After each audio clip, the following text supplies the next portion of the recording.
क्या हुआ देव? आज आनंद तांडव करने का मन नहीं कर रहा? मैं जानती हूं कि आप इस बार भी जानते हैं कि मैंने क्या देखा, परंतु इस बार मन में कोई भ्रम, कोई शंका नहीं है। तो फिर आप मुझसे छिपा क्यों रहे हैं? बता क्यों नहीं देते?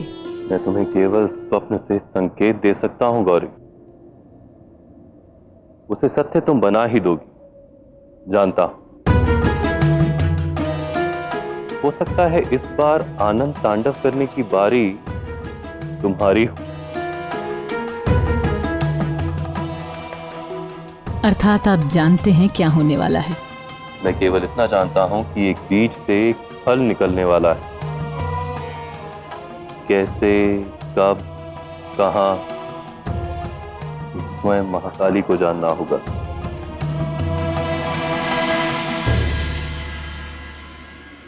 कभी कभी ऐसा लगता है कि आप वास्तव में भोलेनाथ हैं भी या केवल भोले होने का स्वांग रचते हैं।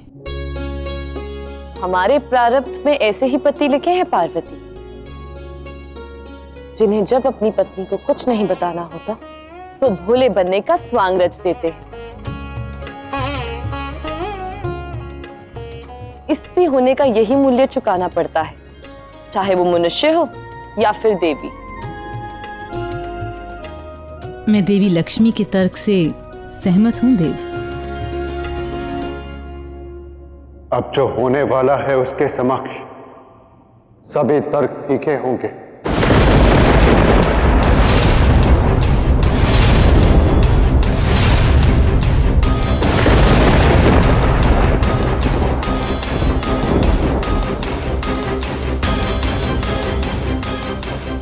महादेव की परीक्षा होने को है।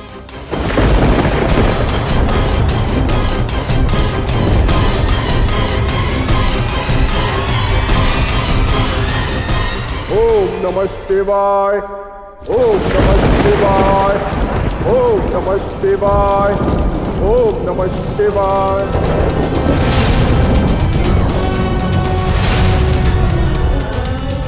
आपका तात्पर्य क्या है नारायण? कैसी परीक्षा होने वाली है महादेव की?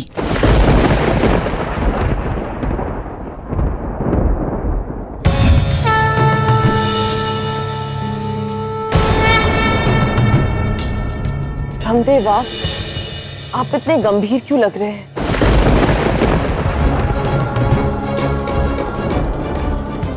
मैंने पहली बार त्रिदेव को इतना गंभीर देखा है। इस गंभीरता का संबंध क्या किसी समस्या से है? समस्या है, फिर संबंध तो असुर से ही होगा ना माता।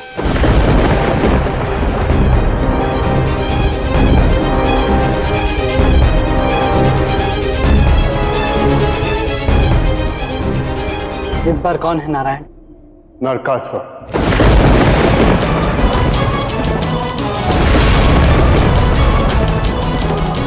हिरण्याक्ष का पुत्र, जो वर्षों से साधना में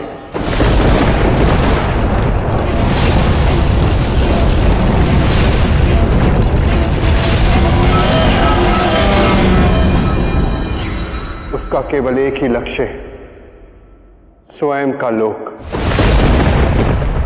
जहां सब कुछ हो, सब आनंद में हो और शेष ब्रह्मांड नरक बन जाए।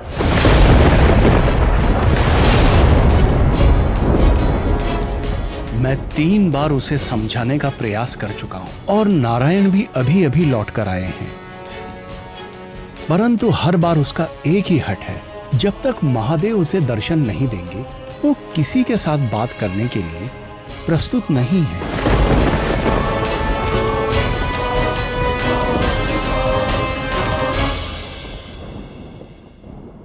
तो ठीक है, मेरा समय आ गया है नरकासुर से मिलने का।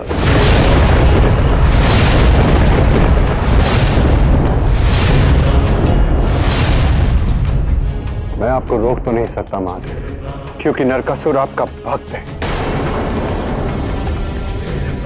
परंतु जब भक्त को शक्ति प्रदान होती है तो उसे दुष्ट बनने में समय नहीं लगता। ये बात तो आप जानते हैं ना,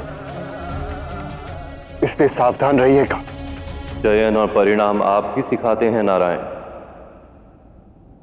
इससे असुर ही नहीं, देव भी बंधे हुए हैं।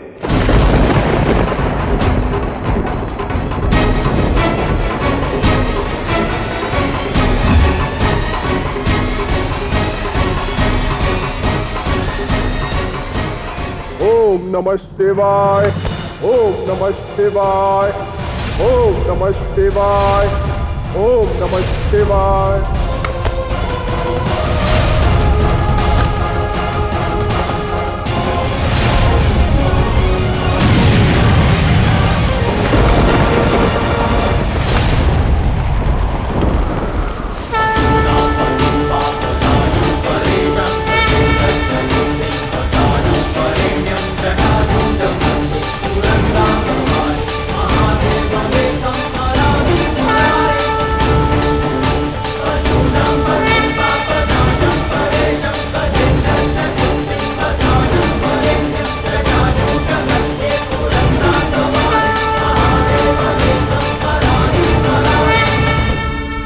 जानता था आप अवश्य आएंगे महादेव।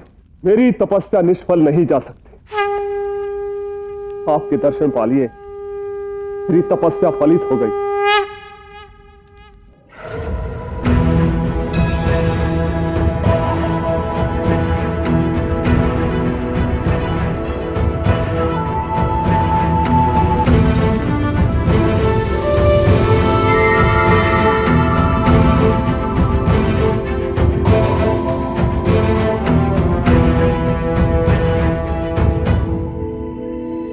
चिंतित ना हो नारायण, महादेव भोलेनाथ अवश्य हैं, परंतु समय भोलों को भी बहुत कुछ सिखा देता है।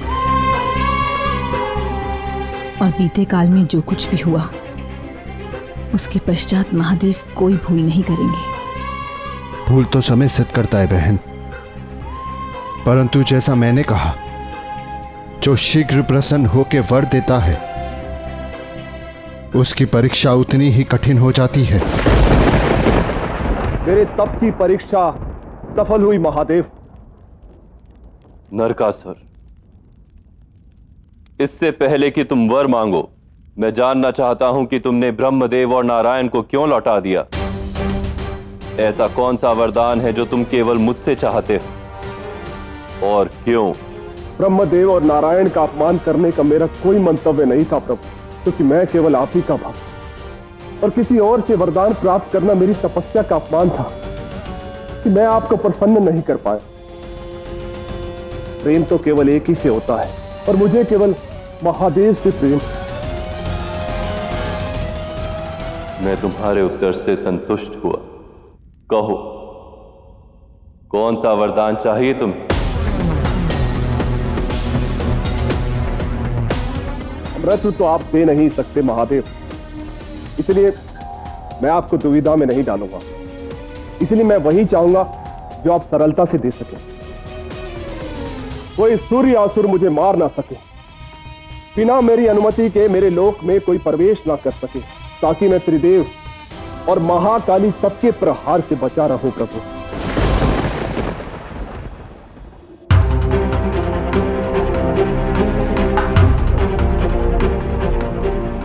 यदि वो इतने वर्षों से साधना में है, तो उसे ज्ञात कैसे हुआ कि महाकाली का भी कोई अस्तित्व है?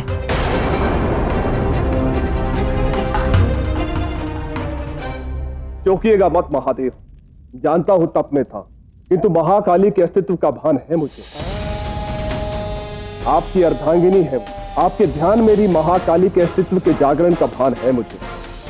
मैं शुंभ निशुंभ और रक्त बीज की सूची में सम्मिलित नहीं होना चाहता। अब आप बताइए, क्या आप मुझे ये वरदान देंगे प्रभु? तुम्हारी ये इच्छा पूर्ण हो। तथास्तु।